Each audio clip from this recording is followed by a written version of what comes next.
Exercice 7, une histoire d'alignement des points dans le même ordre. Placer un point M n'importe où sur la droite AB. C'est bien précis la droite AB, donc je peux, si tu veux, prolonger de l'autre côté. Moi je vais le mettre par ici. M, allez, ici on va être pas mal. Placer ensuite un point N1 sur la droite AC, tel que les rapports AM sur AB et AN1 sur AC soient égaux. Alors je vais déjà commencer par calculer mon rapport là, AM sur AB. Donc, je vais mesurer la longueur AM. Alors AM, on va être à, c'est bien mettre, ouais, 1,5 cm. Et AB, pardon, AB, on va être à 2,5 cm. Alors, tiens, je vais l'écrire ici. AM sur AB, ça va être égal à 1,5 cm sur 2,5 cm. Et ça fait 3 cinquièmes, c'est-à-dire 0,6. Maintenant, il faut que je place mon point N1 pour avoir le même rapport. Alors, je vais mesurer la longueur AC. Alors, AC, je suis à 3,4 cm. Donc, on va avoir AN1 sur AC qui va être égal à donc la valeur que je... Enfin, ça va être égal, pardon, à 0,6. Et du coup, AN1 divisé par 3,4 cm, ce sera égal à 0,6. Donc là, pour retrouver N1, je vais multiplier 0,6 par 3,4. Donc 0,6 multiplié par 3,4. Et on obtient 2,04. Donc on va l'arrondir au millimètre. On sera au millimètre près, ça fera 2 cm du coup. Donc on va avoir environ 2 cm. Allez, pardon, j'ai mal écrit, c'est AN1 qui vaut environ 2 cm. Voilà, donc maintenant on va placer le point N1, alors on veut qu'il soit sur la droite AC. Et je vais le mettre à environ 2 cm, alors j'étais à 2,04 à la calculatrice, donc tu vois, hop, je vais venir compenser un tout petit peu, je vais mettre entre 2 et 2,1 cm. Voilà, là on sera pas mal. Donc je vais avoir mon point N1 ici.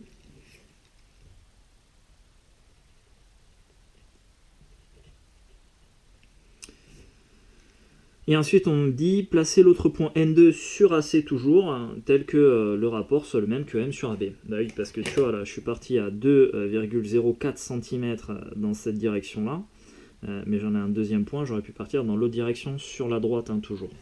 Donc je vais avoir mon deuxième point à environ 2,2 cm, où je vais encore essayer de compenser, tu vois, mettre 2,04. Et on aura un deuxième point possible, voilà, tac, ici je me mets entre 2 et 2,1. Et donc ça, ce sera la position de N2, voilà. Quatrièmement, étant donné un triangle ABC, donc ce qu'on a ici, et deux points M et N, des droites AB et AC, est-il vrai de dire que si les rapports AM sur AB et AN sur AC sont égaux, alors ça suffit à dire que les droites MN et BC sont parallèles? Une bonne question. Alors, si je t'ai fait placer 2 points, c'est pas pour rien. Tu vois, avec le premier point N1 ici, je vais venir tracer ma droite MN1. Là, je serai dans le cas où je vais avoir donc ma droite MN1 qui est parallèle à BC. Donc là, ça fonctionne bien. Par contre, tu vois, si je trace maintenant MN2,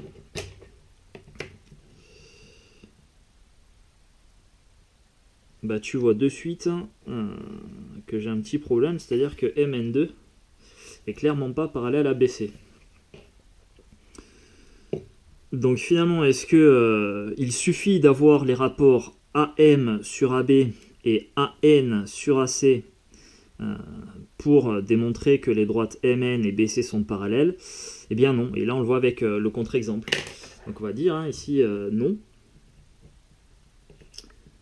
Voir contre-exemple.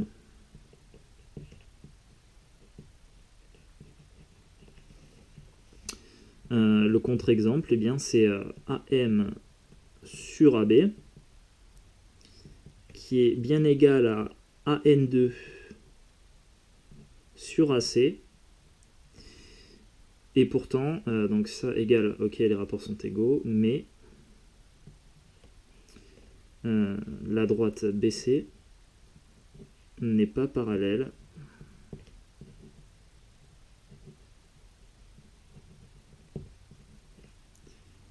à la droite MN2. Donc en fait, on a un cas où ça fonctionne et un autre cas où ça fonctionne pas. Alors, question 5. Quelles conditions faudrait-il rajouter à cette égalité de rapport? Donc tu vois, on dit l'égalité de rapport, ça suffit pas hein, pour démontrer que les droites MN et BC sont parallèles. Qu'est-ce qu'on pourrait rajouter comme condition pour finalement être dans le premier cas, dans le cas de N1 et pas dans N2?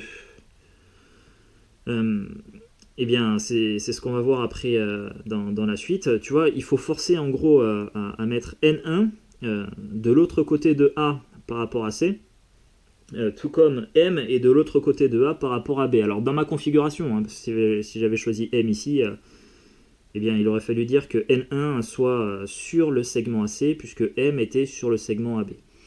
Donc en fait, si tu veux, il faut que la position relative du point N1 par rapport à A et C soit la même position relative du point M par rapport à A et B. Alors, pour le dire simplement, et encore, c'est pas si simple que ça, eh bien, on dira qu'il faut que les points A, B, M et A, C, N soient alignés dans le même ordre. Alors, je vais l'écrire et après, je vais essayer de te montrer tous les cas. Non, d'ailleurs, tiens, je vais te montrer tous les cas d'abord, ce sera peut-être mieux. Donc, j'ai dit, hein, il faut que les points A, B, M et A, C, N soient alignés dans le même ordre. Alors qu'est-ce que ça signifie ça? J'ai tenté de poser une définition très théorique et vraiment pas facile à comprendre dans le chapitre Théorème de Thalès en 4e. C'est toujours mieux sur des dessins voilà, qu'on voit sur les cas concrets. On regarde cette situation-là. A, B, M et A, C, N, on dira qu'ils sont alignés dans le même ordre. Parce que tu vois la position du point M par rapport à A et B est entre guillemets la même position relative de N par rapport à A et C. C'est-à-dire que si je liste mes triplés là, tu vois j'ai d'abord A, ensuite B, ensuite M. Et c'est pareil pour l'autre triplet ACN, j'ai d'abord A, ensuite C, ensuite M. Voilà. C'est pas super clair, ou sinon dit autrement, les points ABM et ACN sont alignés dans le même ordre. Si le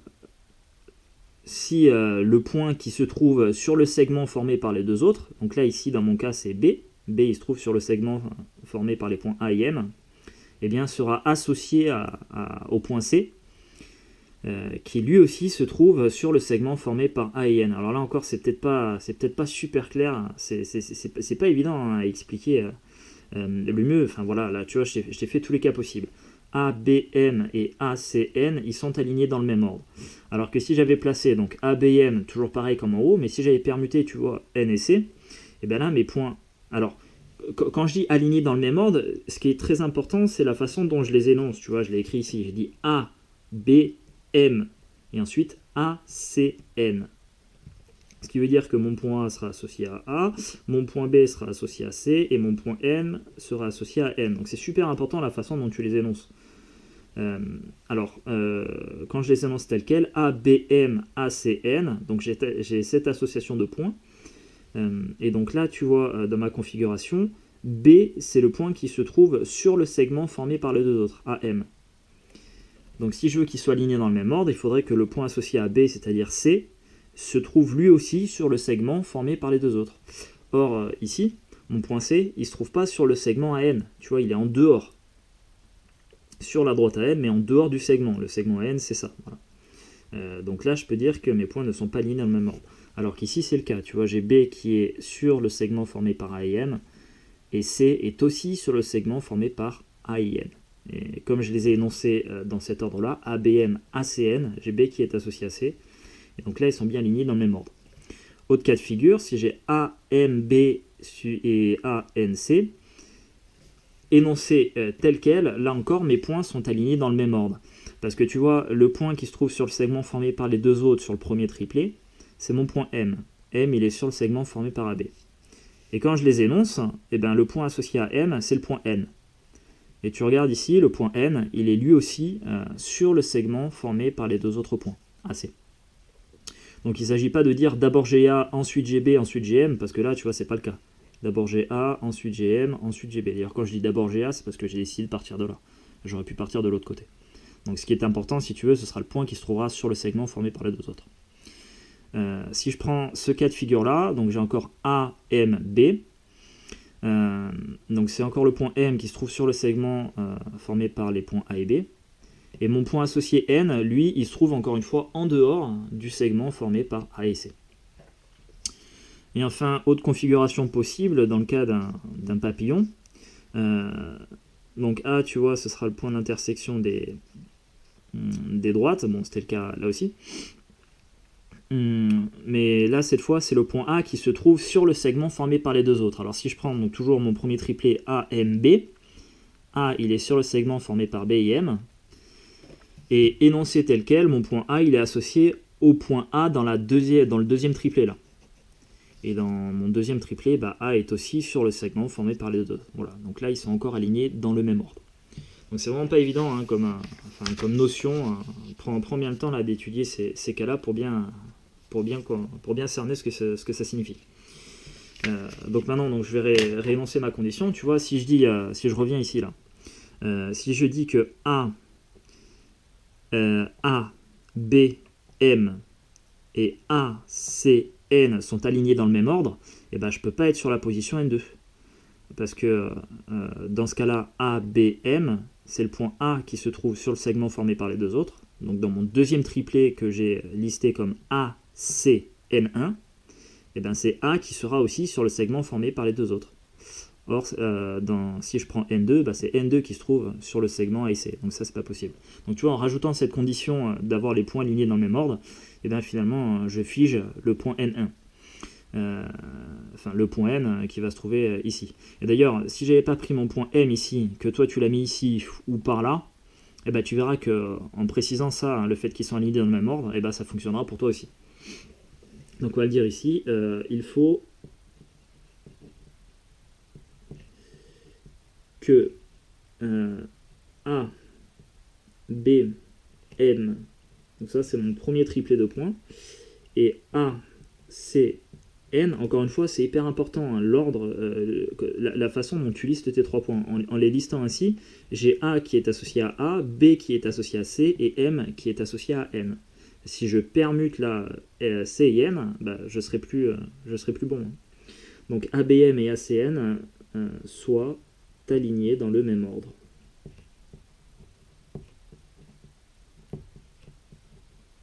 Et si tu rajoutes cette condition, et bien là, nécessairement, tu te retrouves dans le cas de figure où MN sera parallèle à BC. Du coup, là, on arrive à ce que je vais appeler le théorème réciproque du théorème de Thalès. Soit un triangle ABC non aplati et deux points M et N, tels que les points ABM et ACN soient alignés dans le même ordre. Donc là, tu vois, j'ai figé du coup la position de N, j'en aurai qu'une possible. Si j'ai l'égalité des deux premiers rapports, AM sur AB égale AN sur AC, alors je pourrais en déduire que MN est parallèle à BC. Mais tu vois, hein, la condition initiale, là, il faut d'abord que je vérifie que mes points, donc M et N, pardon, sont tels que j'ai deux triplets là qui forment des points alignés dans le même ordre.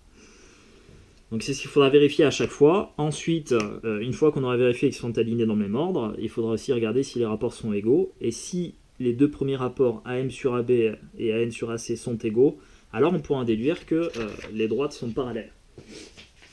Alors, sur un exemple, le genre de cas que tu peux avoir dans les exercices, c'est cette configuration-là. Tu vois, on a une configuration papillon, je te donne des longueurs et je te pose la question, est-ce que MN est parallèle à BC ?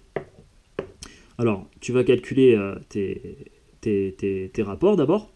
AM sur AB, tu n'as qu'à calculer les deux premiers. AM sur AB et AN sur AC. On trouve la même chose. Alors, déjà, hein, si tu n'avais pas trouvé la même chose, on aurait pu utiliser la contraposée du théorème de Thalès, qu'on a déjà vu précédemment, pour dire que finalement, elles n'étaient pas parallèles.